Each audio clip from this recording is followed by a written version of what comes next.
Allah subhanahu wa ta'ala kí ó jẹ́ kí gbogbo àmà bẹ̀lẹ̀ dáadáa. Ó fẹ́ lọ jẹ́ díẹ̀ ní òní pé àpẹ́ ká tó bẹ̀rẹ̀ kí a má bínú Allah ló kádàrá bí ó ṣe rí bẹ́ẹ̀. A ti wà nínú yàrá agbára pẹ̀lú àwọn olùmọ̀ wa samati Sheikh Dr. Sharafudeen Gbadebo Raji hafidhahumullah wa ra'ahum zadallahu quwwatahum ala al-khair wa barakallahu fi ilmihim wa umrihim. Kí Allah jẹ́ kí a rí àwọn sheikh pẹ́ ní orí dáadáa. Síwájú kí a tó máa sí ojú òpó ìbéèrè alákọ̀ọ́kọ́ àwọn nọ́mbà tí a máa lò tí a máa pè wọlé ọ̀nà ní 080 66 09 2144 080 66 09 2144 àwọn nọ́mbà tí olùjábìnú tí a máa pè láti fi máa béèrè àwọn ìbéèrè ọlọ́kanjọ̀kan wa èyí tí a fẹ́ béèrè lọ́wọ́ àwọn sheikh wa ní òní 080 66 09 2144 nọ́mbà tí olùjábìnú. Ìbéèrè alákọ̀ọ́kọ́ ní òwúrọ̀ tòní kípè tó mọ́ wọlé ọ̀nà ni ìbéèrè tí oníbéèrè sọ wípé wọ́n ní bifadlikum ìjẹ́ ìkégbàjarè ìwà ìrànlọ́wọ́ nígbà tí ìnira bá dé báyàn sọ́nà kan bẹ tí ó fi lè yí padà tó lè sọ̀yàn di ẹni tó kù nínú Islam nígbà tí ìnira bá dé báyàn ọ̀nà wo lèyàn lè gbégbà tí ó fi jásí pé ní ọ̀rọ̀ rẹ̀ ti yọkú nínú Islam. Alhamdulillah wassalatu wassalamu ala rasulillah Muhammad ibn Abdillah wa ala alihi wa sahbihi wa man wala wa ba'd. Assalamu alaikum wa rahmatullahi wa barakatuh. Dájúdájú ọ̀kan nínú àwọn àjọsìn òun náà ni al-istighatha kíké gbàjarè kíké pé gbàmígbàmí òun náà ni àdúrà téèyàn ṣe nígbà ṣòro ìpọ́njú àti èlé. Irú àdúrà yìí kò sí ìyàtọ̀ láàrin rẹ̀ àti àdúrà yòókù gbogbo pé ìjọsìn ló gbọ́dọ̀ jẹ́ ọ̀dọ̀ Olúwa Ẹlẹ́dàá wa nìkan la sì gbọ́dọ̀ dojú gbogbo ẹ̀kọ́. Àmọ́ àdúrà tá a pè ní al-istighatha tí í ṣe ìkégbàjarè ó jẹ́ àdúrà tó ṣe pé ó máa ń mu àwọn èèyàn lómi ó sì máa ń jẹ́ nǹkan tó ṣe pé wọ́n á máa kígbe lórí rẹ̀ lóhùn rárá. Ìdí ni tí Yorùbá fi pè ní àdúrà gbàmígbàmí ìkégbàjarè wọ́n ń wá pé kẹ́nìkan kó gbà ọ́ lọ́wọ́ aburú ewu àti ìnira eléyìí tó kó sínú rẹ̀ àti ètò ṣe nígbà ṣòro àti ètò ṣe nígbà dẹ̀rùn. Gbogbo àdúrà pátá ọ̀dọ̀ Olúwa Ẹlẹ́dàá wa la gbọ́dọ̀ dojú rẹ̀ kọ a gbọ́dọ̀ gbé lọ sọ́dọ̀ ẹlòmíì nítorí pé ad-du'a'u ibadatun min al-ibadat wal-istighathatu kadhalik ibadatun min al-ibadat. Olúwa Ẹlẹ́dàá sọ pé idh tastaghithuna rabbakum fastajaba lakum. Ẹ rán wọn létí nípa àgbàtẹ kígbàjarè lọ b'Olúwa Ẹlẹ́dàá yín lógun Badr nígbà tẹ́ rí i pé mélòó lẹ́yìn jẹ́ ló ń kà lẹ́gbẹ̀ẹ́ iye òǹkà àwọn ọmọ ogun àwọn kèfèrí tó ṣe pé ẹ̀dìjọ́ ń jà. Ẹ kígbàjarè lọ sọ́dọ̀ Allah ó sì dá yín lóhùn ní wàrà ń ṣèṣà. Ó fún yín ní ìṣẹ́gun ó mú yín borí àwọn ọ̀tá yín ní rọ̀rùn. Eléyìí ìjọsìn ni a ò gbọ́dọ̀ gbé lọ bẹ́ẹ̀ lómi tó yàtọ̀ sí Allah. Àwọn mùsùlùmí ìnira bá wọn ìdààmú àti ìpọ́njú gbọ́wọ́ mùnáfíkì kan àwọn wá ń dábàá láàrin ara wọn pé káwọn lọ bá Nabi sallallahu alayhi wa sallam láti lọ wá àtìlẹ́yìn ìrànlọ́wọ́ lórí báwọn ṣe borí mùnáfíkì. Ìgbà tán dọ́dọ̀ Nabi sallallahu alayhi wa sallam wọ́n ní àwọn kígbàjarè wá sọ́dọ̀ rẹ̀ kó gbà wọn lọ́wọ́ mùnáfíkì. Ànábì sallallahu alayhi wa sallam dáhùn nù pé innahu la yustaghathu bi innama yustaghathu billah. a kì í ké gbàjarè wá sọ́dọ̀ mi o, ọ̀dọ̀ Olúwa là á ké gbàjarè lọ. Torí ẹ̀ gbogbo ẹnikẹ́ni tó bá fi lè ké gbàjarè lọ báyàn lórí ní téèyàn lágbára láti ṣe, Allahu azza wa jal nìkan ló lágbára lórí ẹ̀, faqad ashraka billahi shirkan akbar, ó ti ṣẹbọ sí Allah ní ẹbọ tó tóbi jù. Nítorí pé nínú òfin ṣẹ̀ríyà àdúà ìjọsìn ni, a kì í tọrọ rẹ̀ lọ́dọ̀ ẹnìkan yàtọ̀ sí Allahu Rabbul Alamin. Torí de lẹ́yìn gbẹ́nikẹ́ni tó bá ké gbàjarè lọ báyìí lórí kó ṣe nǹkan tí èèyàn ò lágbára láti ṣerú ẹ̀ fún yàn, ẹnikẹ́ni tó ṣe bẹ́ẹ̀ ó ti ṣẹbọ sí Allah. Naam. Jazakumullahu khairan. Orí nọ́mbà tí a máa pè sí ọ̀nà ní 08066 lẹ́ẹ̀kan sí 08066 nọ́mbà tí olùjá ìbínú fún ẹni tí ó bá fẹ́ pè láti béèrè kan láwọn Sheikh wa. Hello. Wa alaikum salaam wa rahmatullahi. Kí ló kọ́ ìbọ̀lẹ̀ tí ń pè o? Kí ni ìbéèrè yín? Ìbéèrè mi jẹ́ ẹni tí tó jẹ́ electrician tí wọ́n ń ta fáàtì rẹ̀ ní ṣọ́ọ̀bù tó bá lọ sí iṣẹ́ tó bá gbọ́n wá bùkátà àti lọ nǹkan níbẹ̀ bí wáyà tí wọ́n ń tà ní 500 níbòmí òun wá ní tọ́jú tó ń wọ́n 1000 wọ́n tà tí wọ́n ń ta kí ló ètò ìjọba ta rẹ̀. Alhamdulillah, ẹni tó ń ṣiṣẹ́ electrician tó sì tún ta wáyà, àwọn abùkátà láti lo wáyà oríṣi kan pàtó èyí tó náà nírú rẹ̀ lórí àtẹ. Tàbálà fẹ́ rà lọ́dọ̀ àwọn míì $500 péré làwọn ń tà. Òun wá fẹ́ fi bẹ́ẹ̀ nìkan ṣiṣẹ́, wọ́n wá bá wọn rà lórí igba tiẹ̀ $1,000. Ǹjẹ́ sì ò ti gbá wọn bí? Kò gbá wọn lópin ìgbà tó bá ṣe kó sọ fún wọn wípé wáyà yìí o lọ́dọ̀ tèmi $1,000 mọ̀ ń tà, $500 wọ́n sì ń tà ń bomi, táwọn wá gbà pé tọ̀dọ̀ rẹ̀ tọ́ wọn òun ni kọ́ bá wọn lò, torí ipò ńlọ mà ńlọ mọ ọkọ̀ tí wáyà ń jẹ́. Àmọ́ ń gbọ́ ṣe pé tí wọ́n bá fi lè sọ fún wọn báwọn ibi tó ti dínwó ni wọ́n ti ní kọ́ rà, ṣé wọ́n ní ìṣe ta tiẹ̀ níye tí gbogbo èèyàn ń tà. Ntọ́ dájú òun náà ni pé wọn ò ní sọ fẹ́nìkan pé $500 níbìkan, 1000 níbìkan, oríṣi kan náà sì ni, àfikọ́ jẹ́ pé tẹ́lẹ̀ $500 ni ó rà. Ó wá nínú hadithi wípé wọn kì í sọ fánàbí sallallahu alayhi wa sallam kó sẹ́sà láàrin nǹkan méjì illa ikhtara aysarahuma ma lam yakun ithma, èyí tó rọrùn jù nínú méjèèjì lànàbí òmù tó pin ìgbà tí ó bá ti jẹ́ṣẹ̀. Ìwọ náà ìsìláàmù ò ní kó ọmọ jèrè, àmọ́ má jèrè eléyìí tó ṣe pé yóò padà lé àwọn bàárà tí ń bẹ̀ ń ṣẹ́ jìnnà sí ọ, tó fi wá padà di pé wọ́n lọ́ọ́ máa dá wáyà rẹ̀ rà lọ́wọ́ ara rẹ̀ tó sì máa fi dáṣẹ́ sí fúnra rẹ̀. Jazakumullahu khair. Hello. Hello. Wa alaikum salaam. Kí ló kọ́ ìbọ̀lẹ̀ tí ń pè o?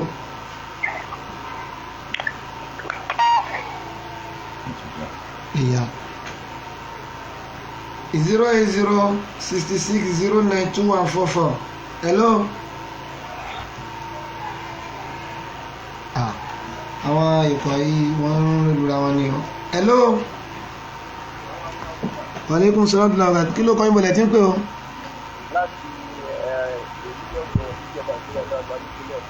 Kí ni ìbéèrè yín?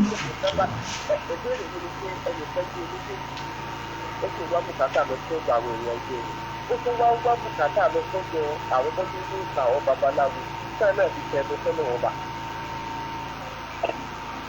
Wọ́n wá bùkátà lọ sí. Wọ́n bùkátà lọ bọ̀. Hello. Alhamdulillah, àkọ́kọ́ gbogbo ẹni tó bá ń wá pé òun ní bùkátà tó ń fẹ́ láti gbọ́, Allahu azza wa jalla nìkan ló lè bá wa gbọ́ bùkátà wa o.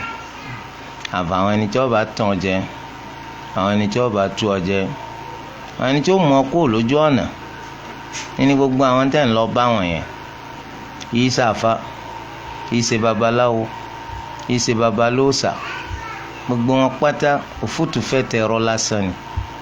Olúwa Ẹlẹ́dàá wa nìkan ló lágbára láti ràn ni lọ́wọ́.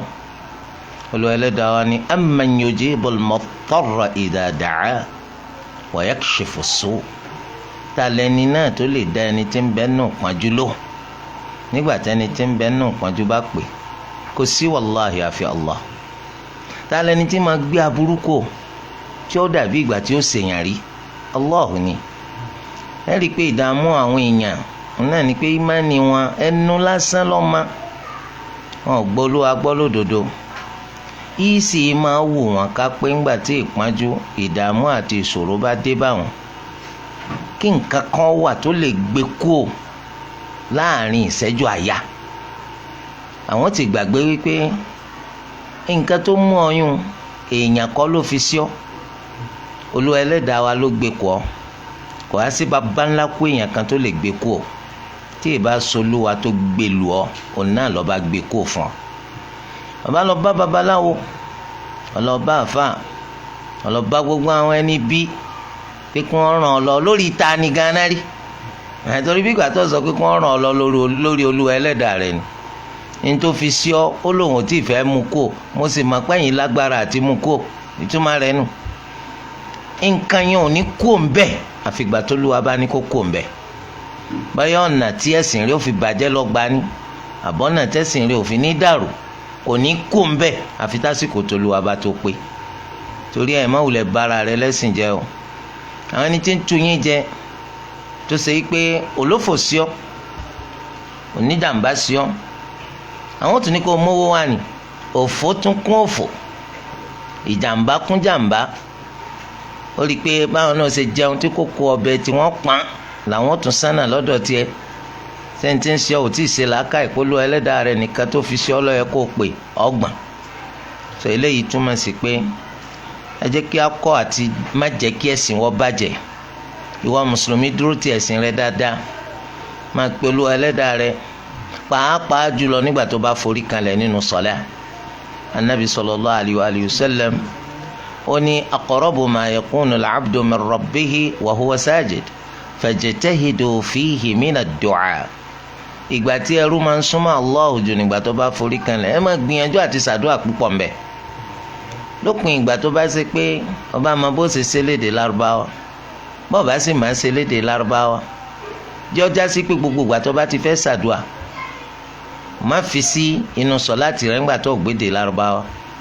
Ìwọ kọ́kọ́ sí àfọ̀mọ́ fún Allah tọrọ àforíjìn lọ́pọ̀lọpọ̀ sí àsọ̀láàtù fún Ànábì wa Muhammad sallallahu alayhi wa sallam tọrọ ntọ́nfẹ́ parí rẹ̀ pẹ̀lú àsàlátù àdúrà rẹ̀ ọgbà. Torí ẹ̀ ó bùkátà bó lólu a ṣe fẹ́ fún ọ ní wúrà tó wàá fẹ́ fi pàǹdà tó fi jà àrọ rẹ̀. Naam. Jazakumullahu khair. Hello. Aleykum salaam. Kí ló kọ́ ìmọ̀lẹ̀ tí ń pè o? Abdullahi sọ̀rọ̀ láti ìlú bọ̀.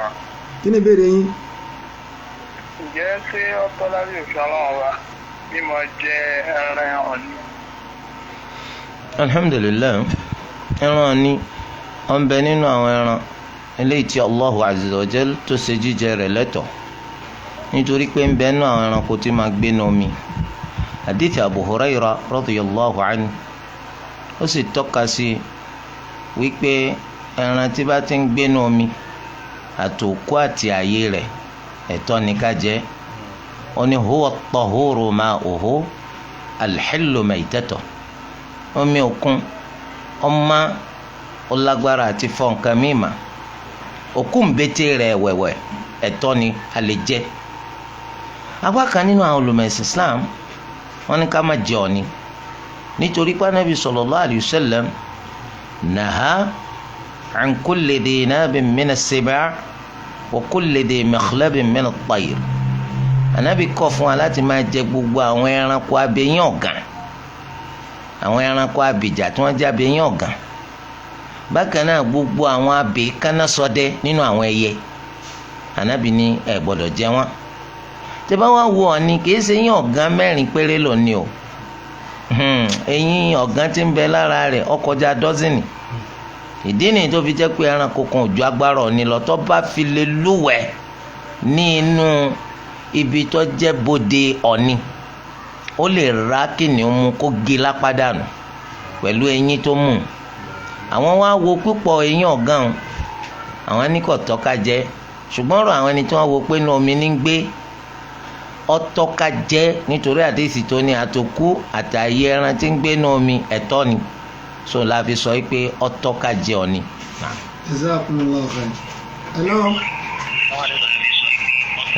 Waalaikum salaam. Ẹ bá yín rédíò yín lẹ̀ ọ́. Waalaikum salaam. Kí ló kọ́ ìbọ̀lẹ̀ tí pé? Kí ni ìbéèrè yín? Ìbéèrè mi pé èèyàn mi kan ó wà tó yẹ kó ti ṣàṣìmáṣe òdì fún yàgbẹ́ lórí àjọṣọ. So ó wá gbìyàn kan pé kó ràn òun lọ́wọ́ pé òun fẹ́ ṣèyàwó pé ó fún òun lówó. Ẹni wá pè mí kí mi lóun ya lówó. Olúwa sọ fún pé ẹni tó fẹ́ ṣèyàwó yóò mọ̀ ti ṣàṣìmáṣe wọ́n ti fún un lóyún. So ìyẹn láti kówó fún ẹni náà. Mo wá fẹ́ béèrè pé ìjó tọ́ pé kí n kó fún pàdé ìṣe pé mo fẹ́ yá ní owó ìbéèrè yẹn. Assalamu alaikum. Alaikum salam. Ẹni tó ṣe pé ó ti ṣe àṣemáṣe fún ọmọbìnrin lóyún, ó wá fẹ́ so igi pẹ̀lú obìnrin tó fún lóyún, ó wá ń béèrè fún ìrànlọ́wọ́ àtìlẹ́yìn tí ó fi so igi yìí lọ́dọ̀ ẹlòmíì. Ẹ̀yin mà pó ti hùwà àìda, ẹ sì mà sí ìrànlọ́wọ́ tó tọrọ, ọ̀dọ̀ yín sì ní ìrànlọ́wọ́ yẹn fẹ́ gbà dọ́dọ̀ rẹ̀. Nítọ́tọ́ ni pé kẹ́ ẹ má jẹ́ kí ìrànlọ́wọ́ yẹn dọ́dọ̀ rẹ̀, nítorí pé ó ti ṣèbàjẹ́, ó ti ṣe zina tó sì ṣeun tọmọbìnrin lóyún látara zina o, ó ti kọ dínà kí yìgì yẹn ó ṣe so lópin ìgbà tí wọn ò bá ṣe sùúrù tọmọbìnrin fi bímọ, nítorí pé ṣẹ̀ríà ò gbà wípé kí wọ́n so yìgì lórí oyún, torí àwọn gbọ́dọ̀ ṣe sùúrù ńgbà tó bá tó bímọ òun náà ni yóò tó lè fẹ́. Irú rẹ̀ náà lọ tọ́ sí pé kó fẹ́rù obìnrin, nítorí pé àwọn ẹni ìdọ̀tí lọ́kùnrin iná làwọn ẹni ìdọ̀tí lóbìnrin, àwọn ọ̀bùn lóbìnrin, àwọn ọ̀bùn bíi tiwọn lọ́kùnrin, àwọn náà làwọn tiwọn kí ẹ bólúwa ti ṣẹṣẹ lófin. Ṣùgbọ́n ní lọ́wọ́lọ́wọ́ tóbìnrin yẹn lóyún wọn gbọ́dọ̀ so igi kí wọ́n jẹ́ kóbìnrin yẹn ó bímọ. Tí èkíní kejì wọn bá túbá tí wọ́n kábàámọ̀ tá sì tún fi hàn pé àwọn ò ní padà sídìí ìbàjẹ́ mọ́, àbùrọ̀ mọ́ bá wọn dá sí lẹ́yìn ìgbà tóbìnrin bá ti bímọ tí wọ́n túbá, ìgbà yẹn lẹni tí wọ́n ràn lọ́wọ́ tó lẹ́tọ̀ọ́ kó ràn lọ́wọ́ náà. Jazakumullahu khair. Nọ́mbà kejì tí ẹ tún máa pè wọlé sí òun náà ní 08059730128 08059730128. Hello. Waalaikum salaam kí ló kọ́ ìbọ̀dà tí ń pè ọ́? Abdullahi ní sọ̀rọ̀ láti. Ẹ bá yín rédíò yín lọ́lẹ̀. Ṣé lábẹ́ òfin ọlọ́wọ́ wa ṣé aṣọ tí ẹ bá wọ̀ tó kọjá kókó ọwọ́ sóun náà wọnú ìgbà ṣíṣe? Alhamdulillah. Èyí tó wá náà hadith Nabi Muhammad sallallahu alayhi wa sallam náà ni pé ma asfala al-ka'bayni fa fi an-nar. Aṣọ tá a wọ̀, ṣòkòtò tá a wọ̀, ìlọ́dì tá a lò, eléyìí tó ṣe pọ́ tayọ kókósẹ̀ òun la gbẹ̀san rẹ̀ nínú ná. Ṣùgbọ́n tó bá ti tayọ ọrùn ọwọ́ wọn sọ ipò gbẹ̀san rẹ̀ nínú ná, ṣùgbọ́n bọ́ sábẹ́ wípé ó ń lòkulò ní ọ, ó ní lòkulò ní ọ náà. Jazakumullahu khair. 08059730728 08059730728 asitun lè pèsè 08066092144 08066092144 àwọn nọ́mbà tí olùjábí nù. Hello. Aleykum salaam kí ló kọ́ yín bọ̀dẹ̀ tí ń pè o? Ẹ bá gbọ́n sókè. Kí ni ìbéèrè yín? Àgbọ̀n tẹ́ ẹ sọ dáadáa. Kí lẹ wí? Hello. Kí lẹ wí àgbọ̀n? 08066092144. Hello. Kí ló kọ́ yín bọ̀dẹ̀ tí ń pè o? Láti Ìlọrin. Kí ló kọ́ yín? Abdulsamad. Kí ni ìbéèrè yín? Wọ́n kàfẹ́ kí wọ́n ṣe kí wọ́n ṣe kọ́lọ́ba kàfẹ́ sábà kó ṣe kí wọ́n. Àmín. Jazakumullahu khair. 080 hello yeah 08066092144 08066092144 08059730728 08059730728 hello. Waalaikum salam wa rahmatullahi. Kí ló kọ́ yín wọlé tí ń pè o? Kí ni ìbéèrè yín?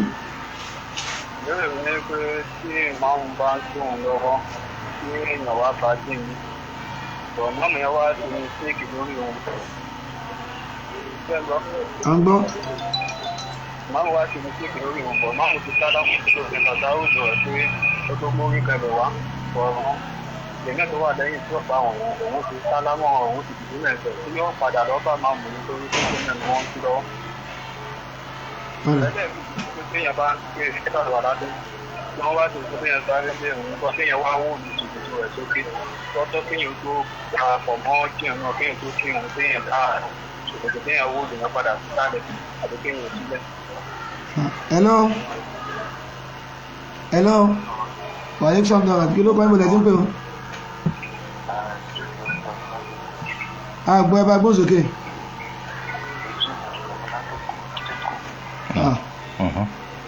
Kí ni ìbéèrè yín? Ṣé àdìsí anábì tó ń sọ̀rọ̀ nípa pé èèyàn lè jẹ́ dọ́gbò dábùsọ tábù yẹn ṣé aláǹgbá ló túmọ̀ sí ìṣàkóso aláǹgbá ṣé àbáàdì ṣé àdìjẹ aláǹgbá? Kí ni àdìsí wo lẹ sọ̀rọ̀ nípa rẹ̀? Èyí tó ní ṣe pẹ̀lú tó ṣe láàrin anábì àti Khalid bin Walid tó bèrè tí wọ́n fẹ́ sábà nábì ní iye tó jẹ́ bí aláǹgbá tó lọ́jọ́. Ok, ó ti yé, wọ́n ti yé. Ìyàn kókó ẹni tó bá wà lẹ́yìn imam ẹ wò ṣe bá tóraka kan lẹ́yìn imam àbẹ́ ẹ̀ bá tóraka kan lẹ́yìn imam. Gbogbo ẹnikẹ́ni tó bá ti bá tóraka kan lẹ́yìn imam gbogbo àṣìṣe tí imam bá ṣe ìwọ náà ti kópa ń bẹ̀. Àmọ́ tó o bá bọ́ tóraka kan lẹ́yìn imam gbogbo àṣìṣe tí imam bá ṣe kọ̀ọ̀kan eléyìí tó túmọ̀ sí wípé àsìkò tí imam parí sọ̀láàtì sí kó tó sálámà ó lọ fún ìforíkanlẹ̀ gbàgbé. Tó bá jẹ́ pé kó tó sálámà ló lọ fún ìforíkanlẹ̀ ti gbàgbé ni ìwọ náà foríkanlẹ̀ pẹ̀lú ẹ̀. Àmọ́ tó bá ṣe pé lẹ́yìn ìgbà tó sálámà ló tó foríkanlẹ̀ fún gbàgbé ìwọ ó máa bá sọ̀láàtì tiẹ̀ lọ nígbà tí ìwọ náà bá tó parí ló tó foríkanlẹ̀. Ṣùgbọ́n ẹni tó ṣe pé kò bá tó rákà kan lẹ́yìn imam gbogbo ìforíkanlẹ̀ tí imam bá ṣe ṣáájú àbí lẹ́yìn sí sálámà kọ̀ọ̀kan wọ eléyìí jẹba àwọn. So wọ́n á ní táwọn máa ń ṣe sọ́lá táwọn lè máa ká sókòtò àwọn ń sálẹ̀ àbúrò kánsálẹ̀ ọ̀ràn dédé rẹ tí ò ní tayọ kókósẹ̀ rẹ àbúrò kánsálẹ̀ torí pé kí kánsálẹ̀ àmì pé nítorí pé wọ́n fẹ́ ṣe sọ́lá ńlọ òfin fẹ́ jẹ́ kó dé kókósẹ̀ rẹ tẹ́ bá ti parí sọ́lá tí ó sọ̀lẹ̀ ẹ sì mọ̀ pé bẹ́ẹ̀ bá ti lé lógún ọdún ọ̀rọ̀ pòtún ga sí ọ̀sẹ̀ lẹ̀ máa o kí wọ́n á ló dé tí sòkòtò ọ̀wá gùn jù ọ lọ sọ̀wọ́ yẹ kó jẹ́ pé o ò ṣe sòkòtò rẹ tayọ kọ́mọ́ tayọ kókósẹ̀ rẹ o ò bùkátà pé ká máa ká sòkòtò òkè àbí ká kọ́ ẹ̀wò òkè nígbà tí ìsìnkú fẹ́ jà eléyìí jẹ́ bó ṣe jẹ́. hello kí ló kọ́ yín mọ̀lẹ́ tí ń pè o? Orúkọ yín ni Abdulgani Ládìpọ̀. Kí ni ìbéèrè yín? Ìbéèrè mi ni pé mo fẹ́ béèrè pé ẹni tí ó bá fẹ́ yọ zaka ó dẹ̀ jẹ́ ẹni tó máa ń yáwọn èèyàn lówó tó pọ̀ owó wá pọ̀ tó wà ń ta ṣé ó máa ṣí àwọn owó tó wà ń ta ẹ náà papọ̀ mọ́ àwọn owó tí ó fẹ́ fi yọ zaka. Èyí tí ẹnìkan kọ́ béèrè láti kó lẹ́ẹ̀kan nípa pé ẹran kan wọ́n sọ̀rọ̀ pé wọ́n ń jẹ níbi tí Ànábì sallallahu alaihi wasallam wà ẹran yẹn sì fẹ́ jọ aláǹgbá. Àkọ́kọ́ lábẹ́ òfin ṣẹ̀ríà aláǹgbá haram ní jíjẹ rẹ̀ nítorí pé ń bẹ́nu al-khaba'ith àwọn àdọ̀tí àti èérí. Islam ò sì gbà pé ká jẹ ìdọ̀tí àti èérí. ẹ mọ̀ pé nínú ìròyìn Ànábì Muhammad sallallahu alayhi wa sallam òun náà ni pé yuhillu lahum at-tayyibat wa yuharrimu alayhim al-khaba'ith. Ànábì ó máa ṣe gbogbo ń tó bá dáa tó dùn lẹ́tọ̀ọ́ fún wa yóò sì máa ṣe gbogbo ntọ́jú èrè àti ìdọ̀tí yóò máa ṣe léèwọ̀ fún wa. aláǹgbá akramakumullah gbogbo kálukú náà ló mọ̀ pé ẹranko tó dọ̀tí ni, kò sí ntàláǹgbá ìjẹ́ á máa jẹgbẹ́ á máa jẹ gbogbo àwọn nǹkan wọ̀nyẹn. so ẹranko tí wọ́n ń sọ̀rọ̀ rẹ̀ wọ́n ju aláǹgbá kì í ṣe aláǹgbá, wọ́n ju agíléntí kì í ṣe agíléntí, wọ́n ń pè ní bọ́d-bá yàtọ̀ sí dub-dal-bá yẹn dub òun náà ní bẹ́ẹ̀. irú èyí tó pọ̀ lágbọn Russia, lágbọn Siberia, níbi North Pole tilẹ̀ ayé, àwọn ẹranko tí wọ́n ń pè ní bẹ́ẹ̀ wọ́n pọ̀ ńbẹ̀ gan. ṣùgbọ́n lẹ́yìn wọ́n ń pè ní bọ́d-bá, òun pọ̀ nínú Sahara, ó pọ̀ nínú Sahara. bóyá lédè Yorùbá lè túmọ̀ rẹ̀ sí àwọn kìí ṣe agíléntí o, ó máa ń dàbí àwọn. tí wọ́n bá mú, tí wọ́n bá pa, tí wọ́n bá sè, ó máa ń dàbí ẹja lẹ́nu. so òun lẹ́ranko tí wọ́n ń jẹ ní ìgbà tí Ànábì sallallahu alayhi wa sallam tó kọ́kọ́ dé Madina. so àwọn sàhábà ń jẹ, wọ́n á gbé wá sórí àtẹ oúnjẹ fún Ànábì sallallahu alayhi wa sallam k'Ànábì ó jẹ. Ànábì ó kọ̀ fún wọn láti jẹ. kí á ló dé tẹ̀yìn ó jẹ? ó ní wọn kì í jẹ́rú rẹ̀ lọ́dọ̀ àwọn èèyàn mi, wọn kì í jẹ́rú rẹ̀ lọ́dọ̀ àwọn èèyàn mi. eléyìí tún jẹ́ ẹ̀rí kan nínú àwọn ẹ̀rí tí ń tọ́ka sí pé Ànábì sallallahu alayhi wa sallam kì í bẹnu àtẹ́ lu oúnjẹ kankan. tó bá wù, kọ́dọ̀ oúnjẹ tó jẹ́ halal là ń sọ wọn, tó bá wù láti jẹ yó jẹ, tí ó bá sì wù láti jẹ kò ní sọ àìdá nípa rẹ̀. yàtọ̀ sí wọn nísìnyí, ẹlòmíì wà nù wá nísìnyí tó yẹ pé kì í jẹ semovita. so tí wọ́n bá wá fi lọ pé àtàná jẹjẹkújẹ, kì í ṣe jẹkújẹ o, ìwọ ńlọ máa jẹ. torí ẹ má bẹnu àtẹ́lù fẹ́ni tí bá máa jẹ. ẹni tó wá ṣèbéèrè míì náà láti kó tó ní téèyàn bá fẹ́ yọ zakat owó rẹ̀, àmọ́ tó jẹ́ pé èèyàn máa ń yá àwọn èèyàn lówó gan, owó tó ti wá yá àwọn èèyàn ti pọ̀ ń ta, àsìkò àti yọ zakat sì ti tó. ó fi àwọn ẹni tó yá lówó yẹn ó tò wọ́n sí ọ̀kan nínú ọ̀nà méjèèjì. ẹni tó ṣe pé tí mo máa bí léèrè owó mi ní ìsìn tó yẹ kí n yọ zakat, pé òun ní mo fẹ́ gbowó mi ọ̀sán. ẹni tó sì ṣe pé tí mo bá ní mo fẹ́ gbowó mi lónìí, ìgbà tí Allah ọba tó kọ́ ni o. àwọn ẹni tó ṣe pé tó o bá ti bí wọ́n léèrè owó rẹ̀ wọ́n san lẹ́sẹ̀kẹsẹ̀, wàá fi iye tí wọ́n jẹ ọ́ kún owó tó fẹ́ yọ zakati rẹ̀, wàá yọ papọ̀. àwọn ẹni tó sì jẹ́ pé owó rẹ̀ ń ìgbà tó lówó bá kọ́ pé kó jáde ní ó tó jáde, wàá fi owó wọn sílẹ̀, ò ní tí yọ zaka rẹ̀ mọ́wó rẹ̀ títí tó fi rí owó rẹ̀ gbà padà. Jazakumullahu khair. Hello. ẹ bá yóò dé nílẹ̀. Hello. Wa alaikum salaam. ẹ bá yín rédíò yín lẹ̀. kí ló kọ́ yín bọ̀lẹ̀ tí ń pè? àgbọ̀ o. Wa alaikum salaam. kí ló kọ́ yín bọ̀lẹ̀ tí ń pè o? àbẹ̀kọ́dé láti lọrin. kí ni ìbéèrè yín? mo fẹ́ béèrè nípa ọ̀rọ̀ sàká yẹn náà ni. ọ̀dà. ok, mo fẹ́ béèrè nípa pé báwo ni a lè fóun lówó lè tó tàbí lè yọ sàká tó lè fi ẹ̀yìn sàká. ọ̀dà. owó yóò pọ̀ tó. ó náà fẹ́ dá lóhùn. yóò jẹ́ pé owó tí a ní ó pọ̀ tó òdiwọ̀n tó kéré jù téèyàn ní tí wọ́n fi pèèyàn lólówó nu ṣẹ̀ríà. náà ní kéèyàn ní 20 dinar. 20 dinar ní náírà ó lè pọ̀ ó lè dínkù bí owó tiwa náà bá ti ṣe ń gbé pẹ́ẹ́lí sí àti bí bá ti ṣe ń já wálẹ̀ sí. a máa ṣírò rẹ̀ pé bóyá bíi mílíọ̀nù méjì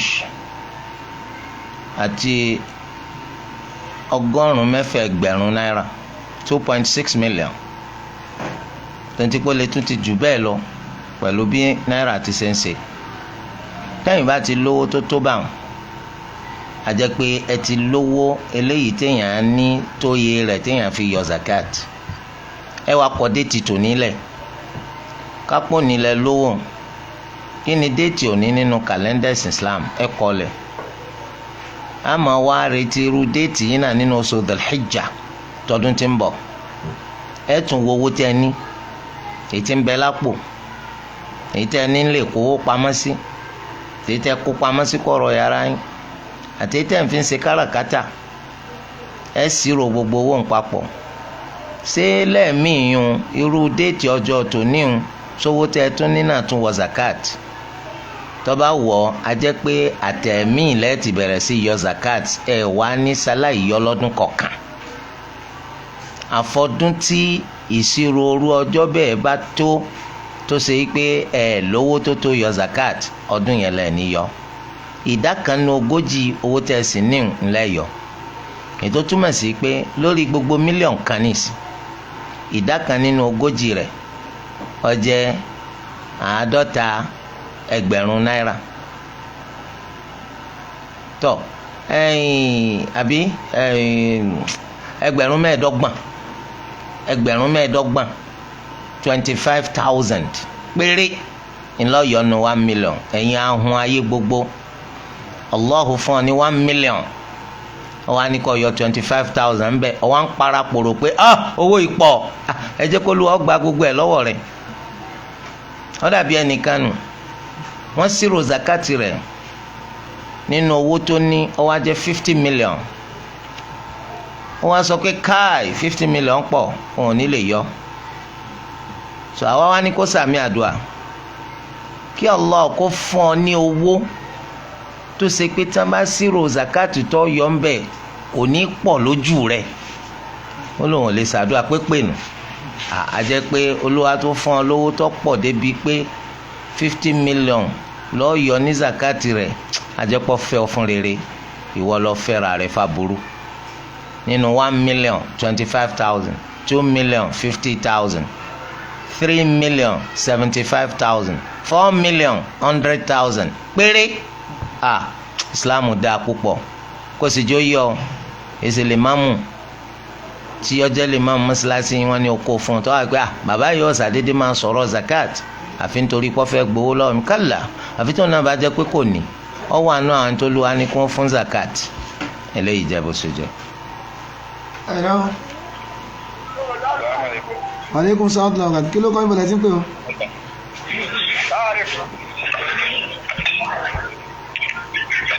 wàlékún sàlám kí ló kọ́ ìbọ̀lẹ̀ tí ń pè. àbíbù ni o láti Ìbàdàn. kí ni ìbéèrè yín.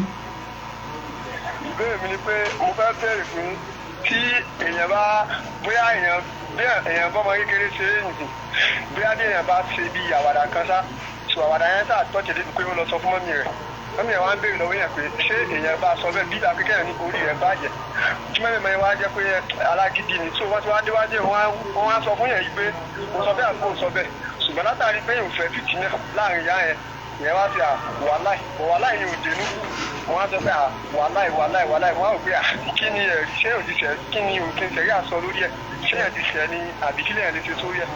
èèyàn ti kọ́kọ́ ṣẹ̀ ó tún wá ṣẹ̀ ó tún ṣẹ̀ ó tún ṣẹ̀ nítorí pé àkọ́kọ́ náà ṣé ìṣèpórí rẹ̀ bàjẹ́ ṣé ìṣèpórí rẹ̀ dàrú àbí nǹkan ṣe ọ àbọ̀ rẹ̀ ọ gbogbo àwọn èdè burúkú làwọn èdè yìí èdè pa lẹ́kọ̀ọ́ ńlẹ̀dẹ̀ yìí ìwà ẹlẹ́kọ̀ọ́ pọ̀ láwùjọ Yorùbá gan ẹ rí i pé ọ̀rọ̀ àpọ́nlé kì í sábà jáde láhàn Yorùbá àwọn èdè burúkú tí ó yẹ kó lè mú wa máa bára wa jà ó lè mú kí ìkọlù ó ṣẹlẹ̀ láàrin rẹ̀ àtẹnitọ́ sọ̀rọ̀ sí ní máa pọ̀ lẹ́nu wa ó lè bọ́ sí títì ńbàdàn bẹ̀ wọ́n kọ́rọ̀ á wo gbogbo àwọn oríta kan kó owó ti ń ṣẹlẹ̀ ńbẹ̀ láàrin ìṣẹ́jú márùn kó báwọn yẹn ṣe sùúrù fúnra wọn ọ̀rọ̀ tí ò tọrọ wọ́n ti máa búra wọn àbọ̀ yáwéré ni àbórí ẹ fẹ́ dàrú àbí kò ní da fún yẹ subhanallah àmì pé àlẹ́kọ̀ọ́ ọ̀rọ̀ ẹ̀kọ́ ọ̀rọ̀ náà ní sì máa ń ṣàpèjúwe bí yẹn ṣe lẹ́kọ̀ọ́ sí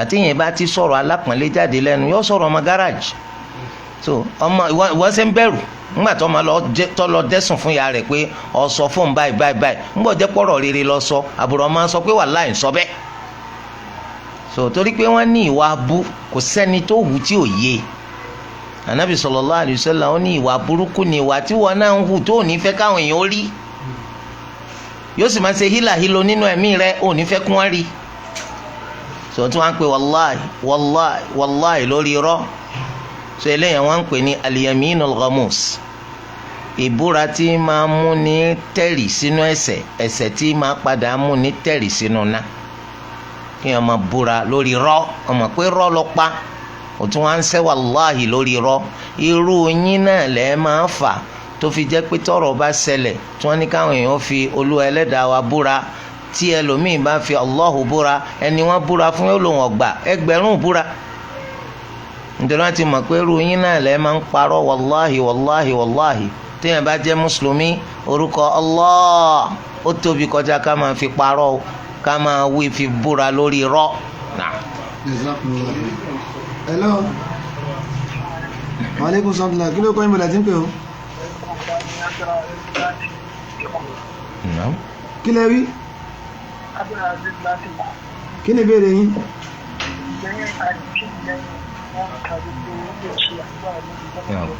àgbọ̀n tẹ́ wí àgbọ̀n tẹ́ sọ àgbọ̀ ẹ bá gbọ́n sókè.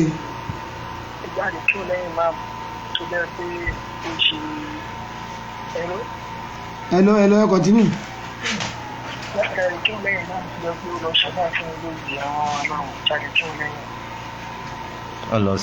ọlọ́ọ̀sẹ̀ kí ni.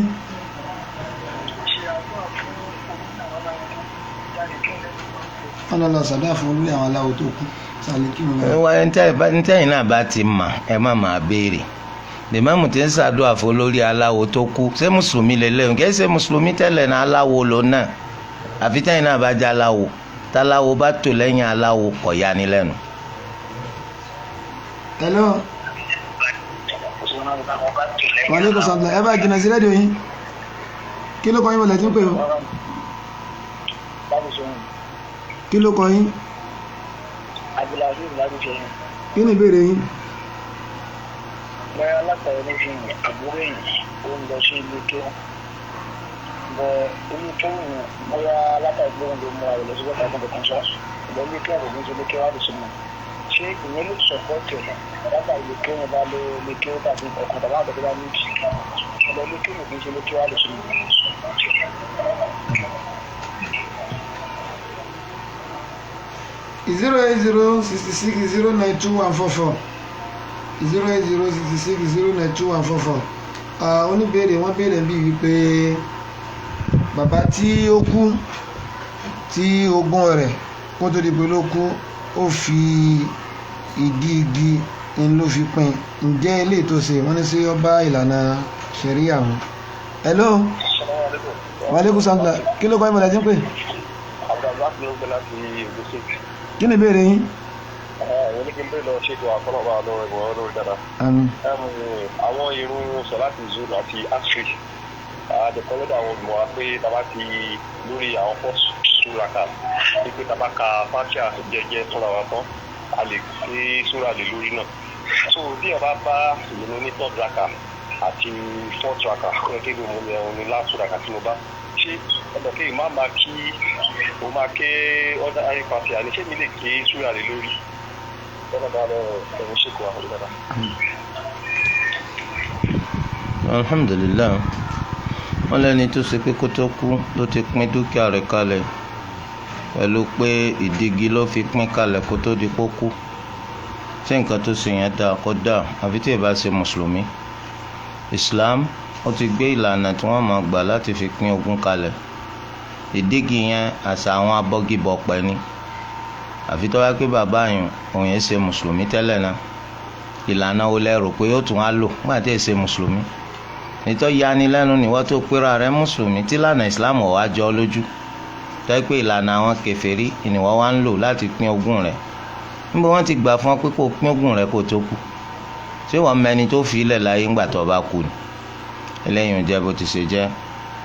ẹni tó wá béèrè pé tó ń bá báràkà kẹta àtẹkẹrin ní sọ̀látù bọ́hùr tá a sì mọ̀ yí pé tá a bá bá sọ̀láàtì láti bẹ̀rẹ̀ àti imam àtẹ̀ntọ́ wà lẹ́yìn rẹ̀ ní rákà alákọ̀ọ́kọ́ àtẹlẹ́kejì á ké fatiha àti súra rákà kẹta àtẹkẹrin láti ké fatiha nìkan. ǹjẹ́ tó bá pé rákà kẹta àtẹlẹ́kẹrin la bá ń kọ́ ṣé a tún ké nǹkan kan lórí súrà pàápàá jùlọ ńgbà tó pẹ́ kẹta àtẹkẹrin ti ìmáàmù yẹn òun là kọ́kọ́ àtẹkejì tèmi tí mo pẹ́ rárá o Fatiha nìkan ló ké ń bẹ̀ nítorí pé nísìnyí ìdájọ́ ìmáàmù ti mú ọ nígbà tó ṣe pé rákà àkọ́kọ́ àtẹ̀kejì ti ẹni ṣùgbọ́n ẹ̀kẹta àtẹ̀kẹrin ti ìmáàmù ni fatia nìkan wọ́n sì nìkan ó ké ń bẹ̀ fatia nìkan ni wọ́n náà ó ké ń bẹ̀. ó tiẹ̀ tún ṣòro náà kó tó láǹfààní àti lè ké fatia àti súrà nínú rákà kẹta àtẹ̀kẹrin nígbà tó ṣe pọ́pọ́lọpọ̀ àwọn lè máàmù kéwú tí wọ́n ké ń bẹ̀ gan ò ní mọ̀ bí wọ́n kéwú bí wọ́n kéwú fatia gan lè má rí kéjá táwọn ti rùkú forí kalẹ̀ fatia nìkan ló ké ń bẹ̀ àmọ́ ní rákà àkọ́kọ́ tiẹ̀ èkejì rẹ̀ sì ní rákà kejì tiẹ̀ náà. Jazakumullahu khair. Hello. Ẹ bá jìnnà sí rédíò yín o. Hello. Wa alaikum salaam. Ẹ bá jìnnà sí rédíò yín. Kí ló kọ́ yín bọ̀lẹ̀ tí ń pè? Níbo? Gbọ́ ẹ̀yin yín rédíò yín. Ẹ bá yín rédíò yín sílẹ̀. Ẹ̀pa. 08066092144 gbogbo ẹnikẹ́ni tó bá fẹ́ pè máa jìnnà sí rédíò yín kí a lè máa gbọ́ra wa yékéyéké. Hello. Wa alaikum salaam. Kí ló kọ́ yín bọ̀lẹ̀ tí ń pè o? àjọkọ́dún ni mo ti pè nílẹ̀ kan sà. Kí ni ìbéèrè yín? Ìbéèrè mi lọ pé báyà bí èèyàn ní ìyàwó méjì àbí mẹ́ta. Ọ̀yà. bóyá èèyàn bá rí ìyàwó méjì àbí mẹ́ta wá ń travel bóyá nǹkan kan wà ọmọ pé eléyìí láìkì nǹkan yìí. So ṣé ó pa dandan fún wa nínú sẹ̀ríà Ìsìlámù pé kẹ́nìyẹn kọ́kọ́ kọ́ra nǹkan yẹn fáwọn méjèèjì. Hello. Wàhálà ó ti yẹ. Àkọ́kọ́ ẹni tó bá ti níyàwó méjì àbí ìyàwó mẹ́ta àbí mẹ́rin ọ̀ranyàn ló jẹ́ lórí rẹ̀ wípé oníkálukú wọn kó ṣe nǹkan tí ọba jẹ́ jójú sí ọ̀ranyàn lórí rẹ̀ nípa jíjẹ àti mímu àti tí wọ́n wọ̀ sọ́rùn àti ibi tí wọ́n gbé. Tó bá ti wá sojúṣe nípa jíjẹ mímu tí wọ́n wọ̀ sọ́rùn àti ibi tí wọ́n gbé, tóbìnrin kan bá wá jẹ́ pé ó fẹ́ràn pé kó bóun ra nǹkan kan tó jẹ́ ìpápánu eléyìí tó ṣe pò nìkan ló nífẹ̀ẹ́ sírú rẹ̀, ẹlòmíì nífẹ̀ẹ́ sí nǹkan míì yàtọ̀ sí léyìn, bó ní kálukú ra nǹkan tó nífẹ̀ẹ́ sí bófin ṣẹ̀rí àti ṣe sọnù. tẹ́lẹ̀ yìí ọba jẹ́ ẹgbẹ̀rún àpò lẹ́fìrà kí tẹ́lẹ̀ yìí ó sì jẹ́ àpò mẹ́ta lẹ́fìrà, ìgbà tó ṣe pé irun tí kálukú béèrè fún iye tí wọ́n ń tà náà lọ́ rà, kì í ṣe pé ọ̀hún àpò báláǹsì owó ó kò fẹ́ nìkan pé iye báyìí mo fi ra tẹ́lẹ̀ yìí owó tiẹ̀ ò tó bẹ́ẹ̀ rárá, ra nǹkan tí kálukú fẹ́ fún. tó bá sì jẹ́ pé gbogbo wọn ló bá nífẹ̀ẹ́ sí irun tẹ́nìkan nífẹ̀ẹ́ sí wọn tó ń ti pé wọn ò béèrè wọn ò tọrọ lọ́dọ̀ rẹ̀ kọ́ ọ̀rá kọ́ kárí ilé iná ní nǹkan tó túmọ̀ sí pé wọn náà ń fẹ́ kí lè rò gbé lálàáfíà eléyìí jẹ́ bó ṣe jẹ́. Jazakumullahu khairan fi dunya wal akhirah. ọpẹ́ pàtàkì fún ẹrú Allah tí ó ṣe onígbọ̀wọ́ ètò yìí abi Allah subhanahu wa ta'ala kọ́ba ní sẹ́wọ̀n dáadáa láyé àti ní ọ̀la al-qiyamah.